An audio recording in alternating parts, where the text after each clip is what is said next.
When I was interviewing for medical school, I said with my full chest, I don't want to go into primary care, and that was okay for me, and it's probably okay for you too. Because as someone who did interviews for medical students, you can sniff out that lack of genuine interest in like 5 seconds. It's not very hard to do. Now, emergency medicine can lend itself to some primary care things, right? Like a lot of us are comfortable with starting someone on low-dose amlodipine or doing not the most emergent kind of testing or follow-up because the patient is not able to establish follow-up within a reasonable time frame, or they're out of town and they need refills on things, or they have substance use disorder and you start them on buprenorphine because they're script out, whatever. Like, we do a lot of primary care adjacent things, but we're not primary care doctors.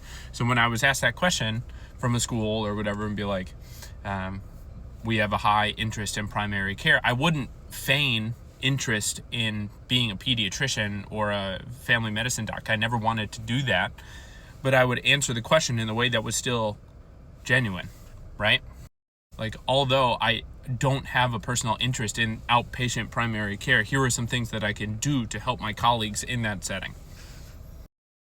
For the same reason, if my interviewer was like a gastroenterologist or something and they say, oh, are you interested in GI? I wouldn't make that up, right? But I would say, hey, like in the ER, this is something I am interested in. What's the kind of vernacular that I can use with a GI colleague to be a better colleague to them, right? Like, what do I need to say this person needs an emergent scope, or hey, this person doesn't need an emergent scope, but it's probably one of the early ones you should see tomorrow. Like, we'll do NPL, we'll start a PPI, but we're worried about the melena they're having. Can you see them? They might need a scope tomorrow morning. You can use your actual interest without being like stretching the truth about it, because the risk of you not being genuine and being caught is like game over.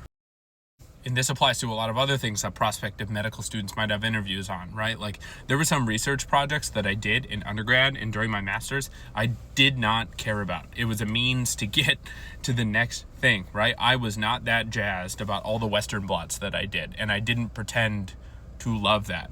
But I would phrase the question as like, this project was that, we had this outcome, we published this thing, whatever, but like, this is the project that, even though it was 20% of my time, was like 90% of what I cared about at that time.